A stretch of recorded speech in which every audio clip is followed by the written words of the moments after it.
अस्सलामुअलैकुम नाज़रीन, मैं मोहम्मद असलम हुसैन सियासत की खबरों में आप सबका इस्तकबाल करता हूँ।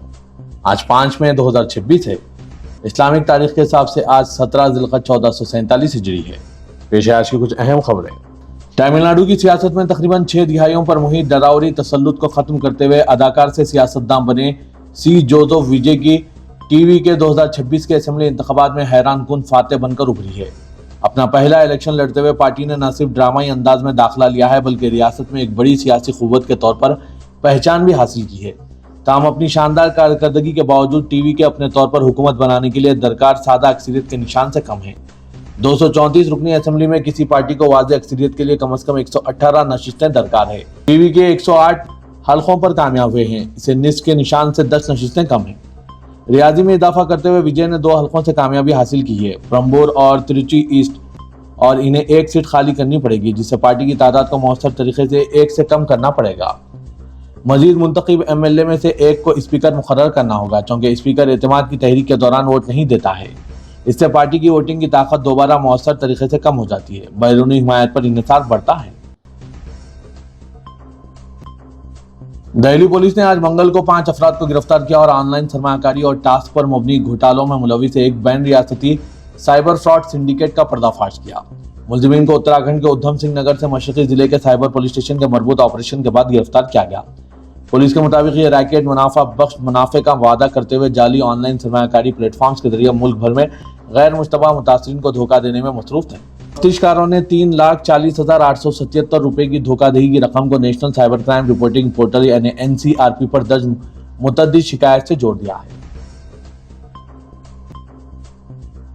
पंजाब के वज़ीर आला भगवंत मान आज मंगल को सदर जमहूरिया हिंद द्रौपदी मुर्मू से मुलाकात के लिए दिल्ली पहुंचे हैं और साबिक आम आदमी पार्टी के 7 मेंबरान असेंबली के बीजेपी में मुंतकिल होने का मामला उठा रहे हैं।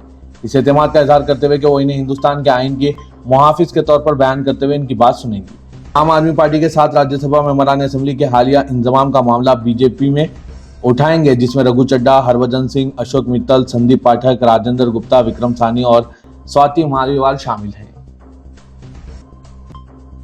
सुपरस्टार मोहनलाल ने टीवीके के सरबराह विजय को तमिलनाडु असेंबली इंतखाबात में शानदार डेब्यू करने पर मुबारकबाद पेश की। 234 रुकनी असेंबली में 108 सीटें जीतकर अक्सरियत के निशान से सिर्फ 10 सीटें कम रह गई।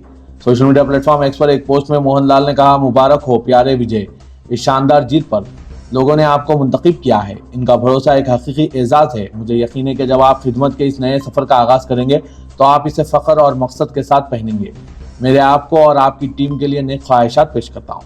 टीवीके को हुकूमत बनाने के लिए 118 का अक्सरियती नंबर अबूर करना है। साउथ सिनेमा के सुपरस्टार थलपति विजय ने सियासी मैदान में धूम मचा दी है। विजय की पार्टी टीवीके ने तमिलनाडु के इंतखाबी तारीख में एक रिकॉर्ड बनाया, जिसने हुक्मरान डीएमके और इसके सदर वज़ीर आला एमके स्टालिन को इनके हल्के में शिकस्त देकर सबसे बड़ी पार्टी बनकर उभरी है। रियासत में 1967 में पहली गैर कांग्रेसी हुकूमत के बरसर इख्तिदार आने के बाद ये पहला मौका है कि 2 ड्रावर पार्टियों के अलावा किसी और पार्टी ने इलेक्शन जीता है। इससे ये सवाल पैदा होता है कि विजय ने अपने पहले इलेक्शन में इतनी बड़ी जीत हासिल करने के लिए क्या किया। साउथ के सुपरस्टार रजनीकांत और कमल हसन भी इससे पहले कोशिश कर चुके हैं, लेकिन वो सियासत में वही कारनामे हासिल करने में नाकाम रहे जैसे विजय ने किया।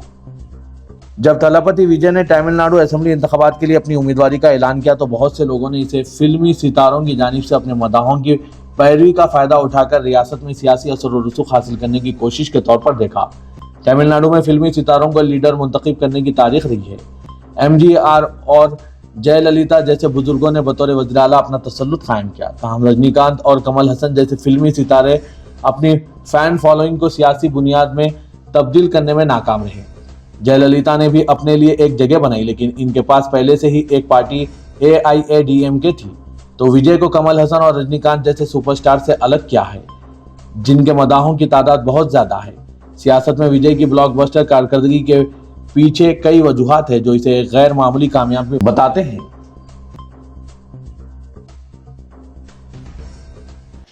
भारतीय जनता पार्टी ने बिलाखिर मगरबी बंगाल पर कब्जा कर लिया है। इसे यह फतेह इलेक्शन कमीशन पर खुली जानिबदारी के इल्जामात, SIR में 90 लाख नामों के कटने और 27 लाख वोटर्स को मुंतखी तजाद के नाम पर वोटिंग से महरूम कर दिए जाने के बाद नेज इंतखाबात के दौरान मगरबी बंगाल में 2 लाख से ज्यादा मरकजी नीम फौजी दस्तों के जवानों की तैनाती पर तनकीदों के बीच लड़े गए इलेक्शन में हासिल हुई। इलेक्शन कमीशन के जरिए रात 11:30 बजे तक जारी किए गए नतायज के मुताबिक बीजेपी ने तो 4 सीटों पर कामयाबी हासिल कर ली है। 294 रुकनी बंगाल असेंबली में वाज़ेह अक्सरियत के लिए 147 अरकान असेंबली की जरूरत होती है। दूसरी तरफ ममता बनर्जी की पार्टी ने 74 सीटें जीती है। कांग्रेस पार्टी ने 2 नशिस्तों पर कामयाबी हासिल की है, जबकि रियासत पर 3 दिहाइयों तक राज करने वाले बाएं मिहाज को सिर्फ 1 सीट मिली है। भवानीपुर, जहां ममता बनर्जी का मुकाबला अपने बागी और बीजेपी लीडर शुभेंदु अधिकारी से था, इसमें हाई प्रोफाइल मुकाबले ने शाम होते ड्रामाई रुख इख्तियार कर लिया और वज़ीर आला ममता बनर्जी 15,105 वोटों से हार गई। अजीत पवार की नागानी मौत की वजह से बारामती में हुए ज़मनी इलेक्शन में इनकी बेवा सुनीत्रा पवार ने कामयाबी के सारे रिकॉर्ड तोड़ दिए। उन्होंने 2,18,000 वोटों से जीत हासिल की, जो मुल्क में असेंबली इलेक्शन में हासिल किए गए किसी भी उम्मीदवार के सबसे ज्यादा वोट हैं। बाबरी मस्जिद की तामीर के हवाले से सुर्खियों में आए हुमायूं कबीर की पार्टी ने भी 2 सीटों पर कामयाबी हासिल की। अलबत्ता दोनों ही सीटों रेजी नगर और नोडो से खुद हुमायूं कबीर जीते हैं, इसलिए किसी एक सीट से इन्हें इस्तीफा देना होगा। उन्होंने बंगाल में बीजेपी की फतेह पर अवाम को मुबारकबाद देते हुए कहा कि जो कुछ हुआ अच्छा हुआ, ये होना ही था। ये शिकायत करते हुए कि ममता बनर्जी ने अभिषेक बनर्जी को बहुत ज्यादा इख्तियारात दिए थे। हुमायूं ने टीएमसी पर अवाम को लूटने का इल्जाम लगाया। वज़ीर-ए-आज़म नरेंद्र मोदी ने मगरबी बंगाल और आसाम में बीजेपी की फतेह के बाद दिल्ली में पार्टी दफ्तर में खिताब करते हुए जाफरानी पार्टी की जीत को जमहूरियत पर अवाम का एतमाद का नतीजा करार दिया। बंगाल में पार्टी की फतेह पर खुशी का इजहार करते हुए उन्होंने कहा कि गंगोत्री से गंगा सागर तक कमल खिल रहा है। मोदी ने इस मौके पर अपोजिशन को निशाना बनाते हुए बदले की जगह बदलाव की सियासत का नारा दिया। उन्होंने कहा कि मगरबी बंगाल में तकरीबन 93% वोटिंग अपने आप में तारीखी वाक़या है, जबकि आसाम, तमिलनाडु, पुडुचेरी और केरला में भी वोटिंग के नए रिकॉर्ड कायम हुए। खास तौर पर ख्वातीन की बड़ी शिरकत ने जमहूरियत की एक रोशन तस्वीर पेश की है। वज़ीर-ए-आज़म ने इंतखाबी अमल में शामिल तमाम अफराद, इलेक्शन कमीशन, सिक्योरिटी फोर्सेज और दीगर अमले की सताइश करते हुए कहा कि इनकी मेहनत और लगन ने जमहूरियत की अजमत को बरकरार रखा। मगरबी बंगाल में मुस्लिम हलकों के नतायज हैरानकुन रहे। ये नतायज इस कदर परेशानकुन और नाकाबिल यकीन है कि तृणमूल कांग्रेस ने मुस्लिम हलकों में इलेक्ट्रॉनिक वोटिंग मशीनों को हैक किए जाने का अंदेशा जाहिर किया। तृणमूल कांग्रेस रिवायती तौर पर मुस्लिम वोटों पर भरोसा करती रही है, लेकिन वो कम से कम ऐसी 9 सीटों पर शिकस्त से 2-4 हो रही है जहां मुस्लिम वोटरों की तादाद 50% से ज्यादा है। इनमें से 5 हलकों में बीजेपी जीती है। अगरचे ये तजुर्बा किया जा रहा है कि मुस्लिम वोटों में तकसीम की वजह से बीजेपी को कामयाबी मिली, लेकिन इसका गहराई के साथ मुताले की जरूरत है। यह भी कहा जा रहा है कि मुस्लिम वोटों की तकसीम के लिए बड़ी तादाद में पार्टियां मैदान में थी। इनमें कांग्रेस, इंडियन सेकुलर फ्रंट के साथ इत्तेहाद में सीपीआई, हुमायूं कबीर की जनता यूनियन पार्टी और मजलिस इत्तेहादुल मुस्लिमीन शामिल हैं। कई हलकों में इन पार्टियों ने मुस्लिम उम्मीदवार खड़े किए और उन वोटर्स को निशाना बनाया जो रिवायती तौर पर तृणमूल कांग्रेस को वोट देते हैं। अगरचे इनमें से ज्यादातर कोई कामयाबी हासिल नहीं कर सके, मगर इनकी मौजूदगी सख्त मुकाबले वाले हलकों में वोटों की तकसीम करने के लिए काफी रही। इल्जाम है कि मुस्लिम वोट कई पार्टियों में तकसीम हो गए, जिससे तृणमूल कांग्रेस के उम्मीदवार की जीत का मार्जिन बहुत कम हो गया और कई हलकों में बीजेपी ने अपने मुस्तकिम वोट के जरिए इन उम्मीदवारों को शिकस्त से दोचार कर दिया। और ये बात वाज़ेह हो गई है कि जहां इत्तेहाद नहीं वहां शिकस्त जरूरी है। मुसलमानों में इत्तेहाद की कमी की वजह से आज बीजेपी इन हलकों में कामयाब हो गई जहां मुसलमान 50% से ज्यादा है और इनमें अहम किरदार अदा करने वाले सियासी पार्टियां हैं जो हमेशा मुस्लिम वोटों को काटने के लिए पहुंचते हैं। नाज़रीन, इन सब पर आपकी क्या राय है, कमेंट के जरिए जरूर बताइएगा। रियासत केरला के असेंबली इंतखाबात 2026 में कांग्रेस की क़यादत वाले यूनाइटेड डेमोक्रेटिक फ्रंट ने शानदार कारकर्दगी का मुजाहरा करते हुए इख्तिदार में वापसी की राह हमवार कर ली, जिसमें इंडियन यूनियन मुस्लिम लीग ने फैसलाकुन किरदार अदा किया है। इंतखाबी नताइज के मुताबिक मुस्लिम लीग ने कुल 27 नशिस्तों पर मुकाबला किया, जिनमें से 22 नशिस्तों पर कामयाबी हासिल करके तकरीबन 85% स्ट्राइक रेट के साथ खुद को इत्तेहाद की सबसे मौसर जमात साबित कर दिया। रियासत महाराष्ट्र के खुलदाबाद में वाक़ मुगल बादशाह औरंगजेब की खबर एक बार फिर तनाज़े का मरकज बन गई, जहां दाएं बाजू से वाबस्ता बाज़ रहनुमा और तंजीमें मुसलसिल इसके खिलाफ बयानात दे रही हैं और इसे हटाने तक की धमकियां दी जा चुकी है। इसी सिलसिले में मुतनाज़ा और सख्तगैर बयानात के लिए मारूफ मलून रुकन असेंबली राजा सिंह ने अकोला में मुनक़िदा एक अवामी जलसे के दौरान इंतहाई इश्तियाल अंगेज और काबिल एतराज़ तबसरे किए, जिसके बाद सियासी फिजा मजीद गर्म हो गई और मामला कौमी सतह पर ज़ेर बहस आ गया। तफसीलात के मुताबिक अकोला में हिंदू राष्ट्र जागृति सभा के उन्वान से एक बड़े अवामी प्रोग्राम का इनेकाद अमल में लाया गया था, जिसमें बड़ी तादाद में अफराद ने शिरकत की। इस तकरीब में बतौर मेहमान खुसूसी शरीक मलून राजा सिंह ने अपने खिताब में शिवसेना के बानी बाला साहब ठाकरे की तारीफ करते हुए इनकी फिक्र को आगे बढ़ाने की बात कही। ताहम इसी दौरान उसने औरंगजेब की खबर के ताल्लुक से निहायत मुतनाज़ा बयान दिया। मलून ने महाराष्ट्र के वज़ीर आला देवेंद्र फडणवीस से मुतालबा किया कि वो खबर को हटाने के लिए वक्त और तारीख का ऐलान करें और कहा कि अगर ऐसा किया गया तो ये एक तारीखी कदम होगा। मलून ने कहा कि औरंगजेब की खबर हटाकर यहाँ बैतुल खला तामीर किया जाए। ऑल इंडिया मजलिस इत्तेहादुल मुस्लिमीन मगरबी बंगाल के असेंबली इंतखाबात में रियासत में खत्म हो गई। इसके तमाम उम्मीदवार हार गए और इनकी जमा पूंजी जब्त हो गई। मगरबी बंगाल रियासत में अपनी शुरुआत करने वाली पार्टी ने मुस्लिम आबादी वाली अजला के 11 हलकों से मुकाबला किया, जिनमें मुर्शिदाबाद, मालदा, बीरभूम, शुमाली 24 परगना, बर्धमान और उत्तर दिनाजपुर शामिल हैं। दाइश पर रद्दमल जाहिर करते हुए AIMIM के कौमी तर्जुमान आदिल हुसैन ने कहा है कि पार्टी अपनी कारकर्दगी का जायजा ले रही है। उन्होंने कहा कि हम अपने उम्मीदवारों और पार्टी की कारकर्दगी का तजिया करेंगे। ऑल इंडिया मजलिस इत्तेहादुल मुस्लिमीन को तमाम सीटों पर हार हुई है और इनकी जमानतें भी जब्त हो गई है। नाज़रीन, मजलिस इत्तेहादुल मुस्लिमीन की इस शर्मनाक हार पर आपकी क्या राय है, कमेंट के जरिए जरूर बताइएगा। कांग्रेस हुकूमत की जानिब से अक़लियतों को हर शोबे में मौसर नुमाइंदगी का दावा किया जा रहा है, लेकिन कई अहम इदारों की तश्कील में मुस्लिम अक़लियत की नुमाइंदगी को फरामोश कर दिया गया। असेंबली इंतखाबात में अक़लियतों की तायद से कांग्रेस ने तेलंगाना में इख्तिदार हासिल किया, जिसका एतराफ़ खुद पार्टी क़यादत को है, लेकिन गुज़िश्ता 2.5 सालों में अहम सरकारी इदारों में नुमाइंदगी नहीं दी गई। रियासत तेलंगाना में अक़लियतों की समाजी, मुआशी और तालीमी पसमानदगी से इनकार नहीं किया जा सकता और तालीम के शोबे में तरक्की के लिए ज़रूरी है कि अहम इदारों में अक़लियतों को नुमाइंदगी दी जाए। हुकूमत ने रियासत की बाद सरकारी यूनिवर्सिटीज़ की एग्जीक्यूटिव काउंसिल की तश्कील का ऐलान किया है, जिसमें सिवाय तेलंगाना यूनिवर्सिटी के दीगर यूनिवर्सिटीज़ में मुस्लिम अक़लियत को नुमाइंदगी नहीं दी गई। दिलचस्प बात यह है कि हैदराबाद में मौजूद रियासत की सबसे कदीम उस्मानिया यूनिवर्सिटी की एग्जीक्यूटिव काउंसिल भी मुस्लिम अक़लियत की नुमाइंदगी के बगैर है।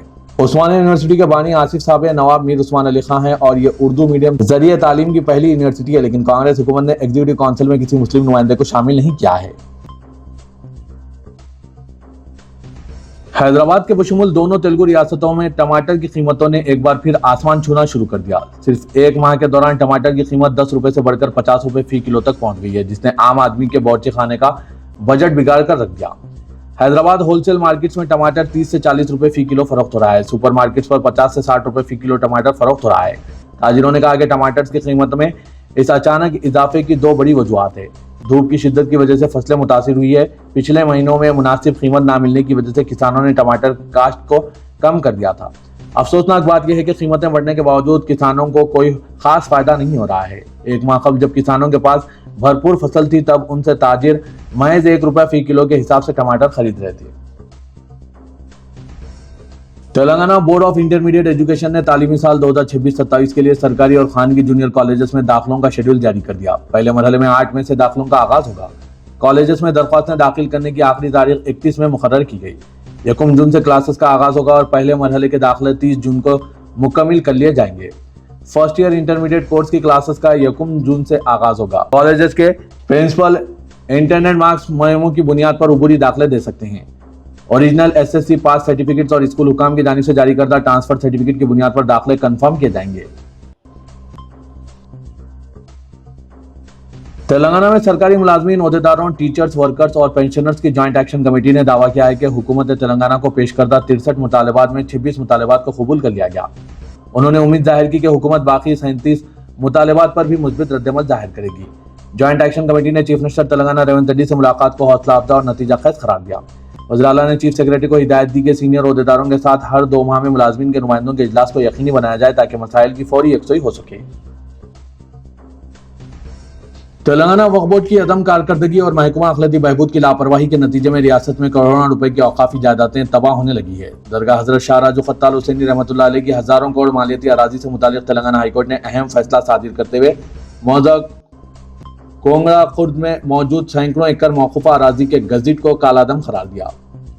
तेलंगाना हाईकोर्ट में ज़ेर समात मुकदमा रिट दरख्वास्त नंबर 15,211/2026 की समात के बाद जस्टिस विजय सेन रेड्डी ने दरगाह हजरत सैयद शाह राजू खत्ताल हुसैनी रहमतुल्लाह अलैह की मौकूफा अराजी को ममनुआ जायदादों की फहरिस्त से खारिज कर दिया और इस मौकूफा जायदाद से मुतालिक गजिट को कालादम करार दे दिया। शहर हैदराबाद में गर्मी की शिद्दत में रिकॉर्ड किए जाने वाले इजाफे के सिलसिले में माहिरीन मौसमियात का कहना है कि आइंदा 2 दिन के दौरान शहरियों को गर्मी से राहत हासिल होने का इम्कान है, क्योंकि अजला में होने वाली मौसलाधार बारिशों का सिलसिला शहर हैदराबाद के कई इलाकों में बारिश के आगाज का मौजब बनेगा और मुख्तलिफ मुकामात पर मौसलाधार बारिशों के बाद गर्मी की शिद्दत में किसी कदर राहत के इम्कानात पाए जाने लगे हैं।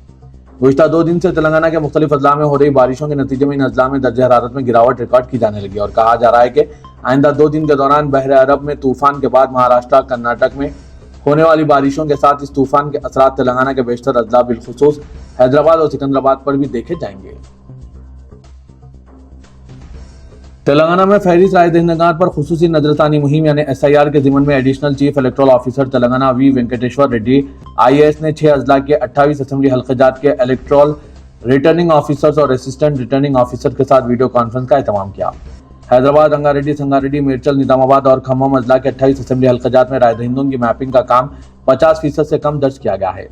वीडियो कॉन्फ्रेंस में मुजविदा खुसूसी मुहिम के अलावा राय दहिंदों की मैपिंग और नामों की शमूलियत और इखराज के लिए दरख्वास्तों के हुसूल का जायजा लिया गया। एडिशनल चीफ इलेक्टोरल ऑफिसर ने कहा कि 2025 फहरिस्त राय दहिंदगान के तमाम अहल वोटर्स को 2002 की फहरिस्त से तकाबुल करते हुए मैपिंग की जाए।